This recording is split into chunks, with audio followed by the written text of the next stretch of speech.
झनक से मिलने हॉस्पिटल, लेकिन पराशर ने दिया अनिरुद्ध को करारा जवाब। स्टार प्लस के शो झनक के आज के नए प्रोमो में हमें देखने को मिला कि झनक के बारे में सुनकर अनिरुद्ध हॉस्पिटल आता है और वो झनक के बारे में पूछता है। वो डॉक्टर से कहता है कि वो झनक को दूसरे हॉस्पिटल में शिफ्ट करना चाहता है ताकि उसका इलाज अच्छे से हो सके। तभी वहाँ पराशर आ जाता है और वो अनिरुद्ध से कहता है कि झनक के बारे में उसे पहले सोचना चाहिए था। झनक अभी भी जिंदा है, मरी नहीं है, लेकिन मौत से पहले एक मानसिक मौत होती है जो अनिरुद्ध ने झनक को पहले ही दे दी थी जब वो मून को गांव से लेकर चला गया था। और झनक के बारे में अनिरुद्ध ने कुछ नहीं सोचा, लेकिन तभी पराशर अनिरुद्ध से कहता है कि वो झनक को इस तरह बेइज्जत नहीं होने देगा। पराशर अनिरुद्ध को पूरी सच्चाई बता देता है कि झनक के पेट में जो बच्चा है वो उसी का है, अनिरुद्ध का। पराशर यह भी कहता है कि उसने तो सिर्फ झनक और उसकी बेटी मून की रक्षा के लिए उनका साथ दिया था। उसने झनक को एक पहचान दी, उसे सहारा दिया, लेकिन उनके बीच वैसा कोई रिश्ता नहीं है जैसा दुनिया समझ रही है। पराशर कहता है कि झनक मेरी पत्नी नहीं है, लेकिन अब मैं उसे अपने सच्चे दिल से अपनी पत्नी बनाना चाहता हूँ, इसलिए अब तुम हमारे बीच नहीं आओगे। मैं झनक के लिए लड़ूंगा, उसका साथ दूंगा, चाहे कुछ भी हो जाए। लेकिन अनिरुद्ध भी अब अपने पुराने रूप में नहीं है, वो पूरी तरह बदल चुका है और वो भी झनक को वापस पाना चाहता है। अनिरुद्ध गुस्से में और भावुक होकर कहता है कि उससे बहुत बड़ी गलती हो गई थी, लेकिन अब वो अपनी गलती को दोहराना नहीं चाहता। वो झनक और अपने बच्चे को अपने साथ कोलकाता ले जाना चाहता है। वो उन्हें एक नई जिंदगी देना चाहता है। अनिरुद्ध पराशर से कहता है, मैं जानता हूँ मैंने झनक का दिल तोड़ा, लेकिन अब मैं उसे और अपने बच्चे को एक बेहतर भविष्य देना चाहता हूँ। मैं अपने परिवार को वापस पाना चाहता हूँ, किसी भी कीमत पर। इस पर पराशर और अनिरुद्ध के बीच बहस शुरू हो जाती है। दोनों ही झनक के लिए लड़ रहे होते हैं। हॉस्पिटल के उस ठंडे कॉरिडोर में सन्नाटा था, लेकिन पराशर और अनिरुद्ध की बहस ने उस सन्नाटे को चीर दिया था। हर शब्द में दर्द था, हर लहजे में दावा था झनक पर हक जताने का। तभी अचानक एक नर्स भागती हुई आती है और कहती है, सर पेशेंट की हालत फिर से बिगड़ रही है, डॉक्टर ने तुरंत आईसीयू में बुलाया है। ये सुनते ही दोनों के चेहरे पर चिंता की लकीरें दौड़ जाती हैं। अनिरुद्ध और पराशर दोनों ही झट से आईसीयू की ओर भागते हैं। बाहर खड़ी झनक की देखभाल में लगी नर्स कहती है, पेशेंट को बहुत स्ट्रेस हुआ है, उन्हें अब और झटका नहीं झेलना चाहिए। डॉक्टर उन्हें बाहर रुकने को कहता है। अनिरुद्ध वहीं दरवाजे के बाहर बैठ जाता है, आंखें बंद करता है और अतीत की परतें उसके सामने खुलने लगती हैं। जब झनक उसके पास थी, जब उसने मून को गांव से लाकर झनक को अकेला छोड़ दिया था, जब उसने उसकी तकलीफों को नजरअंदाज किया था, उसकी आंखों से आंसू बहने लगते हैं। उसने चाहा था सब कुछ सुधारने का।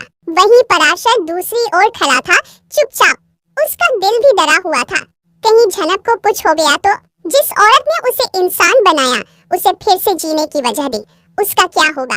कुछ देर बाद डॉक्टर बाहर आते हैं। उनके चेहरे पर थकावट और गंभीरता होती है। पेशेंट स्टेबल है, लेकिन उन्हें पूरा आराम चाहिए। कोई भी टेंशन अब जानलेवा हो सकती है। ये सुनकर दोनों राहत की सांस लेते हैं। डॉक्टर पूछता है, आप दोनों में से कौन है पेशेंट का पति? कुछ कागज साइन करने हैं। ये सुनते ही दोनों एक दूसरे की तरफ देखते हैं। कुछ पल की खामोशी के बाद पराशर आगे बढ़ता है, लेकिन तभी अनिरुद्ध बोल उठता है, मैं हूँ उसका पति, उससे शादी मैंने की थी। झनक मेरी बीवी है और उसके पेट में जो बच्चा है वो मेरा है।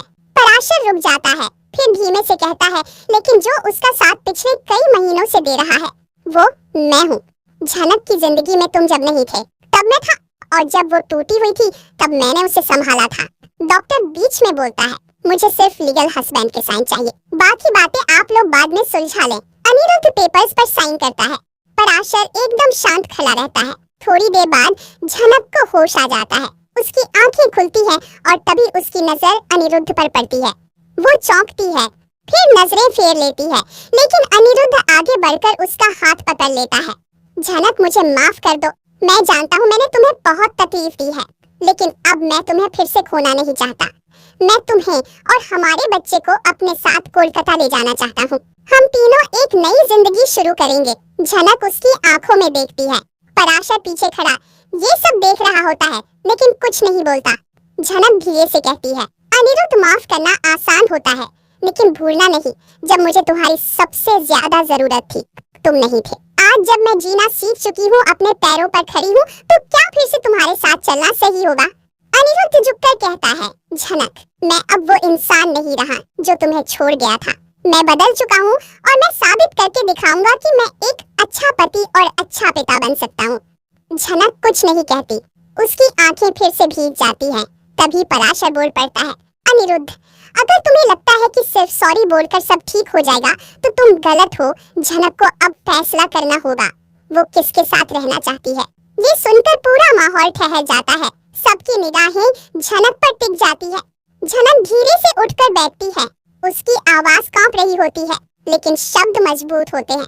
मैं अब किसी की जिम्मेदारी नहीं बनना चाहती, ना पराशर की, ना अनिरुद्ध की। मैं अब अपने बच्चे के साथ खुद अपनी जिंदगी तय करना चाहती हूँ। अनिरुद्ध कुछ कहने वाला होता है, लेकिन रुक जाता है। पराशर भी चुप हो जाता है। झनक अपनी पेट की तरफ देखती है और कहती है, अब मेरी दुनिया सिर्फ मेरी बेटी है और मेरे आने वाले बच्चे की सेहत। अभी मुझे किसी रिश्ते का बोझ नहीं चाहिए। डॉक्टर अंदर आकर कहता है, पेशेंट को अब आराम की जरूरत है, कृपया सब लोग बाहर जाएं। बाहर आते ही पराशर धीरे से अनिरुद्ध से कहता है, मैं तुम्हारा दुश्मन नहीं हूँ अनिरुद्ध, मैं सिर्फ झनक की खुशी चाहता हूँ। अगर वो तुम्हारे साथ खुश हो सकती है तो मैं पीछे हट जाऊंगा, लेकिन अगर तुमने उसे फिर से दर्द दिया तो मैं चुप नहीं बैठूंगा। अनिरुद्ध उसकी आंखों में देखता है और कहता है, मैंने भी अब ठान लिया है, झनक को फिर से उसका हक दिलाकर रहूंगा, उसके प्यार को फिर से जीतूंगा, चाहे जितना वक्त क्यों ना लगे। अगले दिन सुबह का उजाला हॉस्पिटल के कमरे में हल्की हल्की रोशनी फैला चुका था। झनक की आंखें धीरे धीरे खुली। उसने चारों तरफ देखा, सन्नाटा था। बाहर लॉबी में पराशर और अनिरुद्ध दोनों ही एक दूसरे से दूर बैठे थे। रात भर की थकावट दोनों के चेहरों पर दिख रही थी, लेकिन उनके मन में एक ही सवाल था, झनक क्या फैसला लेगी। तभी डॉक्टर आता है और कहता है, झनक की तबीयत अब स्टेबल है, लेकिन उसे अभी भी इमोशनल स्ट्रेस से दूर रखना बहुत जरूरी है और हम उसे जल्द ही प्राइवेट रूम में शिफ्ट कर देंगे। अनिरुद्ध डॉक्टर से पूछता है, क्या मैं उसे थोड़ी देर के लिए देख सकता हूँ? डॉक्टर कुछ सोचकर कहता है, बस कुछ मिनटों के लिए, ज्यादा कुछ मत कहना, उसे आराम चाहिए। अनिरुद्ध कमरे में दाखिल होता है। झनक उसे देखती है लेकिन कुछ नहीं कहती।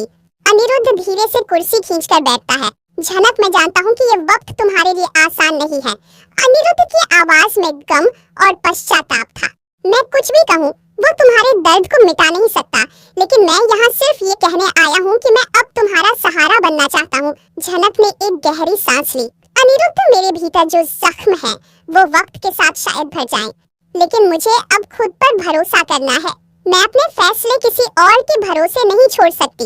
अनिरुद्ध कुछ कहने ही वाला था कि तभी पराशर भी कमरे के बाहर आ खड़ा हुआ। उसने दरवाजे के पार से देखा झनक और अनिरुद्ध की वो शांत लेकिन गहरी बातचीत। उसकी आंखों में भी एक कसक थी, पर उसने खुद को संभाल लिया।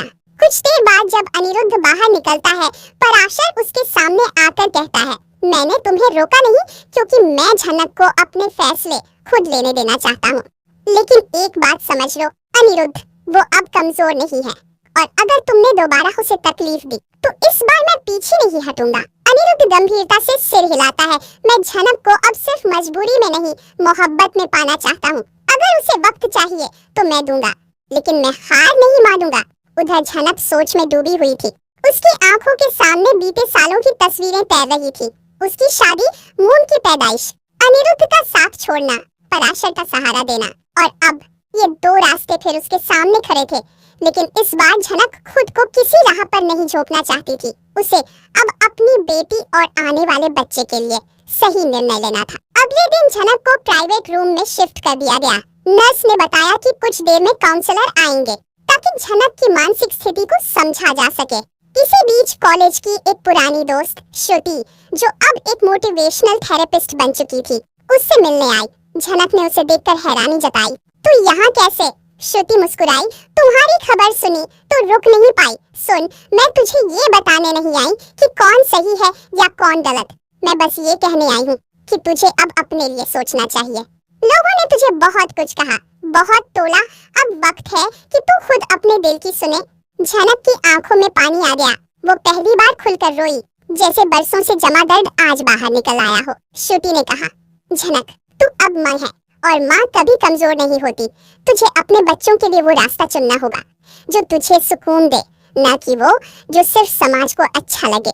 शाम होते होते झनक ने एक डायरी निकाली जो पराशर ने उसे दी थी जब वह पहली बार उसके घर आई थी। उसमें उसने एक पन्ना लिखा, अब मैं खुद को चुन रही हूँ, बाकी फैसले वक्त पर छोड़ती हूँ। झनक ने एक लंबी सांस ली और खिड़की के बाहर झांकते हुए खुद से वादा किया, अब मेरी कहानी कोई और नहीं लिखेगा, अब मैं अपनी तकदीर खुद बनाऊंगी। यहीं से शुरू होती है एक नई जंग, दो सच्चे चाहने वालों की, लेकिन एक ही औरत के लिए। कहानी अब मोड़ पर आ चुकी है जहां झनक खुद अपने दिल की सुनने की कोशिश करेगी।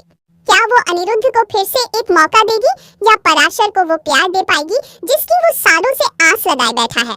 और सबसे बड़ा सवाल, क्या झनक अपने अंदर पल रहे उस मासूम के लिए कोई फैसला ले पाएगी? अगर आपको वीडियो पसंद आए तो लाइक जरूर करें, चैनल को सब्सक्राइब करना ना भूलें और बेल आइकन दबाएं ताकि आपको मिले हर नए वीडियो की अपडेट सबसे पहले।